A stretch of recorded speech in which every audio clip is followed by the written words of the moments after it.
Baik, selamat pagi anak-anak. Pada kesempatan kali ini kita akan menjalani pertemuan yang pertama. Apakah kalian semuanya sehat dan baik-baik saja? Bagaimana kabar kalian? Baik, sebelum memulai pertemuan pada pagi hari ini, kita akan berdoa dulu. Saya minta salah satu untuk memimpin doa pada pagi hari ini.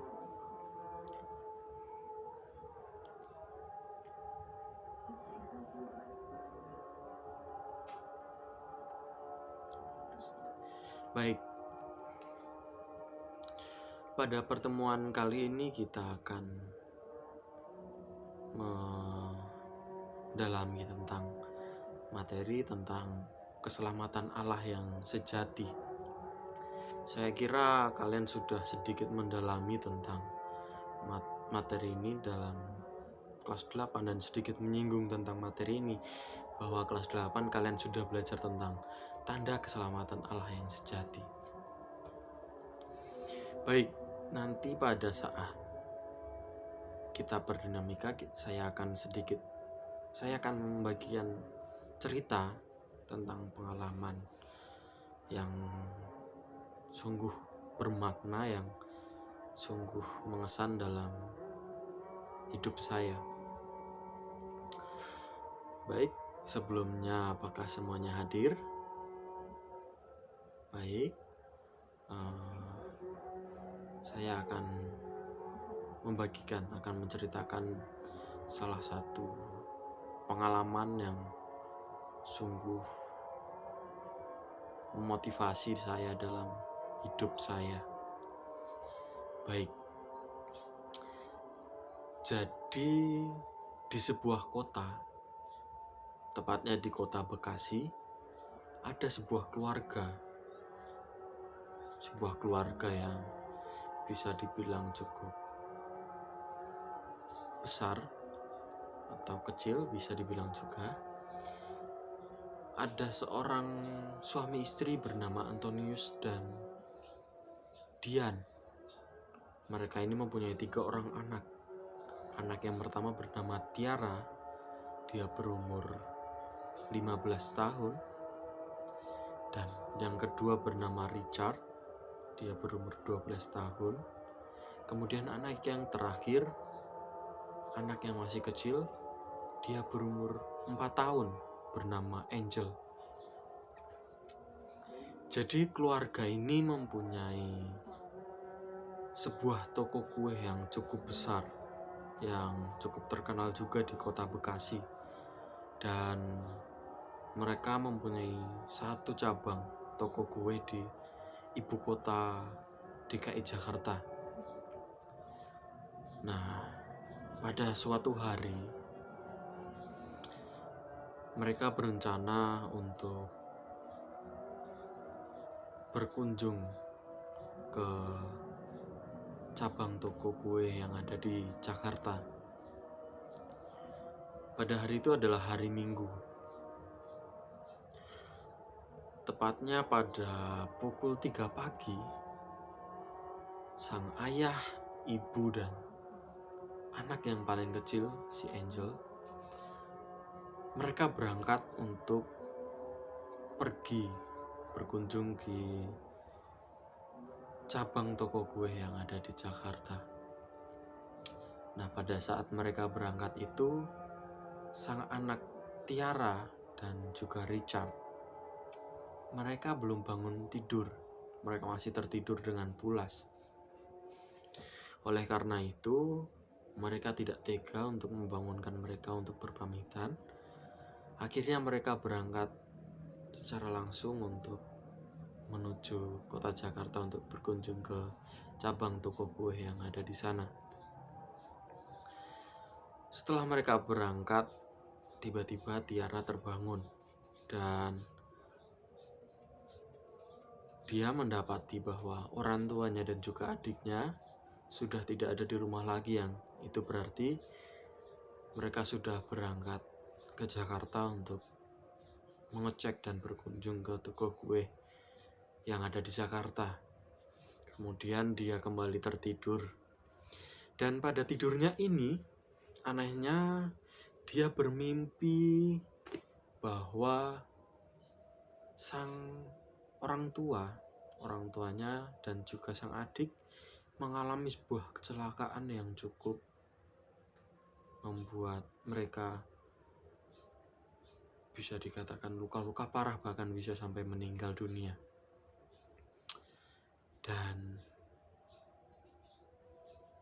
dia pun kembali terbangun, dan pada bangunnya ini dia teringat kepada Tuhan, dan dia langsung mengambil sikap hening dan mengambil sikap untuk berdoa.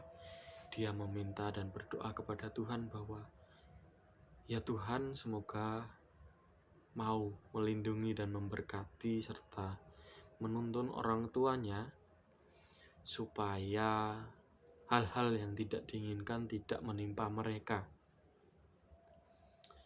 Kemudian waktu beranjak ke sore hari, pada waktu si Tiara dan si Richard sudah pulang sekolah dan orang tuanya serta adiknya sudah pulang dari Jakarta. Kemudian mereka saling membagikan cerita dan pengalaman selama sehari yang lalu yang telah mereka lalui satu sama lain. Dan di situ Tiara menceritakan tentang mimpinya, yang dimana mimpinya itu menceritakan bahwa orang tuanya dan sang adik mengalami kejadian yang sungguh tragis, di mana mereka mengalami kecelakaan di perjalanannya. Kemudian sang ayah langsung menyahut bahwa mereka juga mengalami kejadian yang serupa, tapi untungnya mereka tidak sampai mengalami kejadian itu, dan mereka hanya sekedar hampir mengalami itu, dan itu juga sudah cukup membuat mereka cukup trauma. Dalam kejadian itu, sang ayah bercerita bahwa mereka akan mengalami kecelakaan di tol di tempat perjalanan mereka menuju Jakarta dari Bekasi. Di situ ada sebuah truk yang mengalami rem mendadak, dan untungnya saja sang ayah sigap untuk menginjak rem juga, sehingga tidak terjadi suatu apapun yang dapat merugikan mereka. Nah, dari cerita tadi, apa yang bisa kita petik? Apakah dari anak-anak ada yang mau membagikan sebuah poin yang sungguh memotivasi atau mempunyai makna yang tersendiri di dalam diri kalian? Sebelumnya saya persilahkan. Baik, kalau tidak ada, dari cerita yang saya sampaikan tadi, yang Bapak sampaikan tadi, itu mempunyai makna bahwa segala sesuatu yang kita lakukan haruslah tetap berpegang pada Tuhan, tetap harus melalui pendampingan Tuhan. Jadi apapun yang menimpa kita, apapun yang kita alami, kita harus mau mengkomunikasikannya dengan Tuhan, sehingga Tuhan bisa bergerak, bisa melakukan yang terbaik untuk kita. Jadi jangan takut untuk meminta dan memohon kepada Tuhan keselamatan kita serta bimbingannya untuk hidup kita, supaya apa yang kita lakukan dapat seturut dengan kehendaknya. Begitu. Baik, itu sedikit evaluasi serta poin yang dapat kita petik dari cerita tadi. Saya kira pelajaran pada siang hari ini atau pagi hari ini bisa kita cukupkan sampai di sini.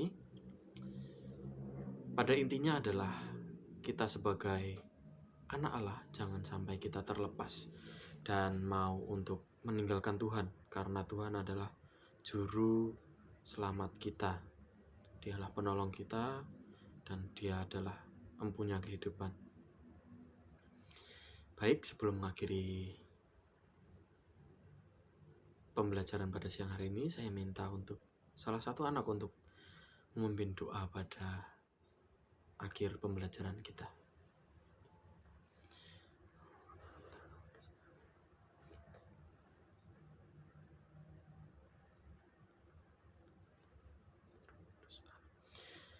Baik, terima kasih Bapak ucapkan, dan sampai jumpa di pertemuan selanjutnya.